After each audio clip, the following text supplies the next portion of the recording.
गीला कर दिया। अरे भाई इसको कहते हैं प्यार की बरसात। आदत डाल रहे जब नंदिनी तुम्हें करेगी। जब से मिले हो ना, आज पहली बार मन करे कि 4 चाटी लगा के मुंह का नक्शा बदल दे। ज्यादा बनो मत बे, तुम तो ऐसे एक्ट कर रहे हो जैसे तुमने तो इमेजिन ही नहीं किया नंदिनी। अबे कम से मुंह तो साफ कर लिया अगर। अरे भाई हम बोले थे ना पूरा कायनात मिल जाएगा तुम्हारी हेल्प करने में। अरे you are very lucky bro, respect. क्या मतलब? अबे फिल्में नहीं देखते हो क्या बे? देखो सोनी लिव के शो पहला प्यार लेस देन 1% चांस के एपिसोड 8 में क्या क्या होता है इस वीडियो में आपको देखने को मिलेगा। चलिए स्टार्ट करते हैं वीडियो। एपिसोड की शुरुआत मुरली के घर से होगी, जहां पे मुरली के पापा और उसकी मम्मी दोनों काफ़ी परेशान होंगे क्योंकि घर में लाइट नहीं होती है। उसके पापा मुरली का इंतजार करते हैं कि मतलब कि अभी तक उसने बिल क्यों नहीं भरा और लाइट उसने काट दी गई है, और फिर वो मुरली का इंतजार कर रहे होते हैं। लेकिन तभी वहाँ पर मुरली दरवाजे पर आता है और मुरली फिर रोने के बहाने बनाने लग जाता है और कहता है कि मैं पहले जो आपने मुझे पैसे दिए थे वो चोरी हो गए। मैं लाइन में लगा हुआ था बिजली के बिल भरने के लिए, लेकिन वहाँ से पता नहीं किसने निकाल लिया, और वो काफ़ी नाटक करने लग जाता है। लेकिन उसके पापा को इस पर विश्वास नहीं होता और फिर वो कहता है कि बेल्ट लेगा। वो अपनी बेटी को बोली कि बेल्ट लेगा, बेल्ट कहाँ है, इसकी बेल्ट से पिटाई करूँगा, ये झूठ बोल रहा है, सच बता क्या क्या हुआ था। मतलब कि वो, लेकिन वो अपनी बात पे अड़ा रहेगा और कहेगा नहीं मैं सच कह रहा हूँ और मेरे पैसे चोरी हो गए। लेकिन फिर वो बेल्ट लेके आएगी और मारने की कोशिश करेंगे, लेकिन उसकी मम्मी उससे बचा लेगी। और उसके बाद मुरली कहता है कि आपको जितना मारना है मार लीजिए, लेकिन नंदिनी के सामने मत मारना, क्योंकि वो आज मुझे पढ़ाने आ रही है। आपको जो करना मेरे साथ कर लेना, लेकिन नंदिनी के सामने मत मारना। उसके बाद मुरली की मम्मी मुरली के पापा को समझाते हैं और बाहर भेजते हैं, मतलब कि बिजली वाले के पास की लाइट जुड़वाइए, पैसे मतलब कि बिल पे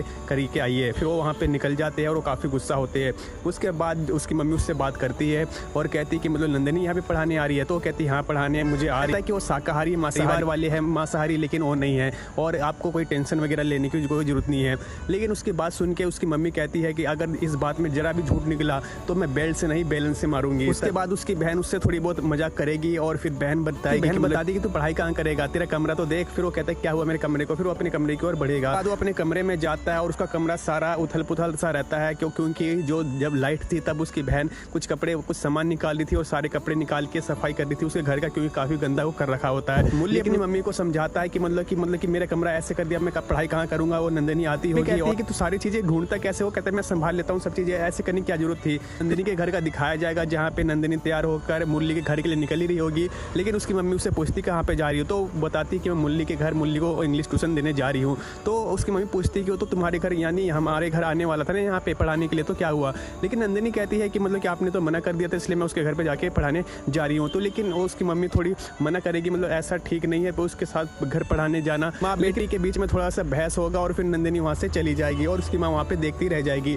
उसके बाद देखने को मिलेगा कि नंदिनी आती है उसके घर में और फिर वो नमस्कार करती है और फिर वो बताती भी है कि मतलब कि मेरे घर वाले मांसाहारी है लेकिन मैं सिर्फ शाकाहारी हूँ। लेकिन उसकी मम्मी को विश्वास नहीं होता और थोड़ा सा मुंह भी बनाती है। उसके बाद मुरली की बहन आती है और नंदिनी कहती है कि तुम्हारा इंतजार कर रहा है भाई अंदर कमरे में। जब वो अंदर जाता है तो काफ़ी कैंडल लाइट वाला डिनर का माहौल जैसा वो बना रखा होता है, क्योंकि लाइट गई होती है और सभी जगह कैंडल जला के रखा होता है और कमरा साफ़ सुथरा हो चुका होता है और जो भी कपड़े वपड़े रहते हैं वो सब कुछ अलमारी में डाल दिया होता है। उसके बाद ये देख के वो काफ़ी खुश हो जाती है। पहले नंदिनी पहले ही पूछ चुकी होती है उसकी मम्मी से कि लाइट क्यों है, तो उसकी मम्मी बहाने बना देती कि मतलब कुछ तार वार छूट गया, उसके पापा देखने गए हैं। उसके बाद उन दोनों के बीच में थोड़ी बहुत बातें चलती है और उसके बाद मुरली की बहन पानी लेके आएगी नंदिनी के लिए और फिर वो थैंक यू कह के वो पी लेगी।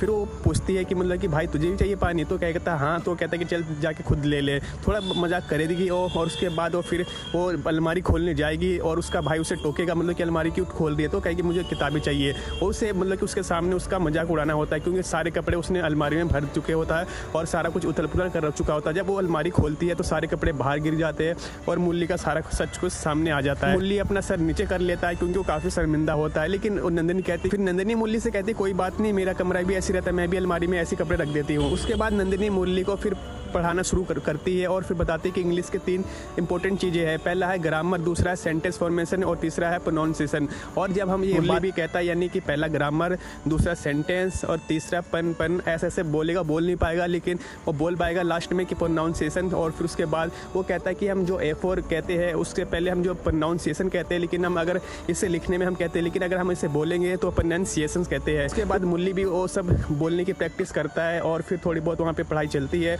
और पे फिर जो पढ़ाई कम हो उसके ख्यालों में ज़्यादा खोया रहता है। उसके बाद स्कूल का देखने को मिलता है जहाँ पे उसका दोस्त दीपू उससे मजाक करता है, यानी कि उसने क्या पढ़ाया, कैसे क्या हुआ, कहता है तो उसके बारे में क्या सोचता है, और थोड़ी बहुत काफ़ी मजाक उससे करता है। लेकिन वो फिर वो दोनों बातचीत करते हैं। उसके बाद देखने को मिलता है कि जो आयुष रहता है वो वहीं पे खड़ा होकर ये सब सुन रहा होता है और नंदिनी वाली बातें भी उन दोनों करते हैं। और फिर जो आयुष एक रबड़ बैंड से उससे मारने की कोशिश करता है, लेकिन तभी दूसरी लड़की वो लग जाता है। वो लड़की आयुष की तरफ आती है और फिर लड़का कहता है कि मैं तुम्हें नहीं मारा था, मैं मुरली को मारा था, सॉरी। तो कहते हैं कि तुम हमेशा तुम उससे परेशान करते रहते हो, बुली करते रहते हो, और तुमसे एक शरीफ से लड़के को तुम ऐसे करते हो, मुझे बिल्कुल पसंद नहीं है, तुम ऐसे कर रहे हो। उसके बाद नंदिनी वहाँ पे आती है और फिर उसकी फ्रेंड सब कुछ बताती है कि मतलब ये मुरली को परेशान कर रहे थे रबड़ बैंड से वो मार रहे थे मुरली को और लग गया मुझे, वो काफी उन्हें सताते, तुमने ठीक किया। मतलब नंदिनी की फ्रेंड मुरली की काफी तारीफ करती है कि उसने पार्टी में तुझे ठीक मारा था। उसके बाद वो बोल के वहाँ से चले जाते हैं। उसके बाद सभी बच्चे नीचे होते हैं और जो विक्रम के दोस्त का ग्रुप अलग वहाँ पे बैठा रहता है, साथ में जो नंदिनी की दोस्त रहती है जो कि लंदन से छुट्टियां मना के आ चुकी होती है, वो अपने नंदिनी को कॉल करती है और पूछती है कि तू कहाँ है, नीचे आके मिल। फिर उसके बाद दो ये सब देख रहा होता है आयुष और उसे बदला लेना होता है। जब नंदिनी की फ्रेंड कैंटीन से कुछ लेने जाती है तो उसे करामत सूझता है आयुष को, और जो स्क्रू रहती है उसमें जो पेज रहते हैं वो निकाल देता है। और ये सब ये देख रहा होता है मुरली, और उसे लगता है कुछ ना कुछ उसने किया है, और उसे पता चल जाता है कि मतलब कि वो उससे गिराना चाहता है। जब वो आती है वहाँ पे बैठने के लिए और साथ में नंदिनी वहाँ पे पहुँच चुकी होती है, और फिर वो उससे टोक देता है और कहता है कि इसमें बैठो मत, कुछ गड़बड़ है। तो कहता है कि क्या गड़बड़ है, अभी तो बैठ के गई थी। लेकिन वो कहता है कुछ ना कुछ गड़बड़ है, अभी मैंने कुछ देखा है। लेकिन उसकी फ्रेंड मानती नहीं है, बैठने वाली होती, लेकिन उससे पहले वो मुरली बैठ के दिखाता है और वो गिर जाता है। ये देख के जो विक्रम रहते हैं और विक्रम के दो दोस्त रहते हैं काफ़ी हंसने लगते हैं, लेकिन विक्रम इन चीज़ों को देख के काफ़ी गुस्सा करता है उन लोगों पे। लेकिन नंदिनी को ऐसा लगता है इसमें विक्रम का भी हाथ है, लेकिन इसमें विक्रम का कोई हाथ नहीं रहता, और वो सब काफ़ी हंसते हैं, उसका मजाक उड़ाते हैं। फिर नंदिनी कहती है कि उठो, सब तुम्हें हंस रहे हैं। नंदिनी अपना हाथ दे के मुरली को उठाती है और फिर वो कहती है कि चलो अब हम ये कुछ खा पी लेते हैं। नंदिनी और मुरली और जो उसके दोस्त रहते हैं वहाँ पे कुछ खाना पीना शुरू कर देते हैं, और साथ में विक्रम ये सब वहाँ पे देख रहा होता है। नंदिनी विक्रम के पास जाती है और जो कुछ हुआ था लास्ट टाइम, यानी कि जो उसके दोस्त ने ऐसे किया, उसे नंदिनी को लगता है इसमें विक्रम का भी हाथ है, लेकिन वो बोलता है कि इसमें मेरा कुछ हाथ नहीं है, वो बस उसने किया और मैं सब वहाँ पे बैठा था, और मैं सिर्फ यहाँ पे जो तुम्हारा प्ले है उसकी स्क्रिप्ट वगैरह उसकी प्रैक्टिस के लिए आया हूँ। लेकिन वो दोनों काफ़ी झगड़ा करने लग जाएंगे, और फिर वो विक्रम वहाँ से बोल के चला जाएगा कि मुझे सब में टाइम नहीं है और मैं यहाँ से जा रहा हूँ प्रैक्टिस करने। लेकिन फिर जो उसके दोस्त रहते नंदिनी के और उसे फिर समझाते हैं, और फिर वहाँ से ये सब थोड़ी बहुत उनके बीच में बातें चलती है। उसके बाद नंदिनी की दोस्त नंदिनी के पास आती है और मुरली के बारे में पूछती कैसा लड़का है, क्या उसकी कोई गर्लफ्रेंड है वगैरह वगैरह, मतलब कि वो उसे काफ़ी पसंद आने लग जाता है, यानी कि उसके दोस्त को।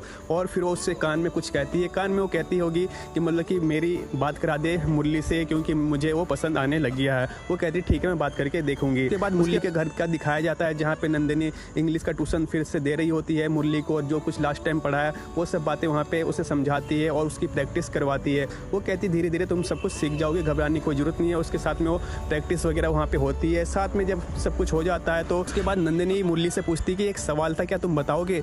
तो कहती कि पूछो क्या पूछना है। तो नंदिनी पूछती है मुरली से क्या तुम्हारी कोई गर्लफ्रेंड है? तो ये सुन के वो काफ़ी मतलब कि हिचक सा जाएगा और हिचकी आ जाएगी उसे, क्योंकि पानी पी रहा होगा, तो सॉरी बोलने लग जाएगी, मुझे पर्सनल सवाल नहीं पूछने चाहिए थे, सॉरी। लेकिन ये वो कहती कोई बात नहीं, मुरली कहता कोई बात नहीं। तो नंदिनी कहती कि मतलब कि कोई है नहीं है, कोई बात नहीं। तो कहती कि मतलब कोई मेरी गर्लफ्रेंड नहीं है। तो ये सुन के वो थोड़ी खुश हो जाती है, क्योंकि उसे अपने दोस्त के बारे में पूछना होता है। फिर वो कहती कि तुम इतने दिनों से स्कूल में हो, कोई लड़की तुम्हें पसंद है?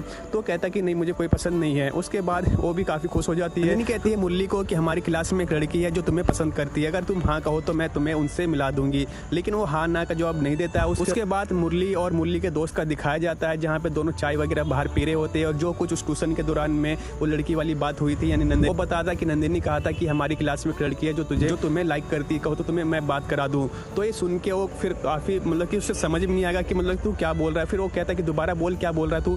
फिर उसे लगता है, विश्वास नहीं होता कि भाई नंदिनी ने ये सब कहा। तो फिर वो बताता है कि मतलब कि ये लड़कियों का कोड वर्ड होता है, और ये मतलब कि वो सामने तो डायरेक्ट तुझे बोलेगी नहीं, तो ये सब मतलब नंदिनी तुझे लाइक करती है और नंदिनी तुझे पसंद करती है। ये सुन के वो काफ़ी खुश हो जाता है और कहता है कि नंदिनी मुझे लाइक करती है, नंदिनी मुझे पसंद करती है। सुन के वो दोनों उछलने लग जाते हैं और काफ़ी पागल से हरकतें वहाँ पे करने लग जाती है। तो आपको क्या लगता है कि नंदिनी को मुरली पसंद है या नहीं? कमेंट बॉक्स में जरूर बताएं, और इस शो की हर एपिसोड पाने के लिए चैनल को सब्सक्राइब कीजिए, बेल आइकन को प्रेस कीजिए, वीडियो अच्छी लगी वीडियो को लाइक शेयर जरूर करें। मिलेंगे नेक्स्ट एपिसोड में। Thanks watching video.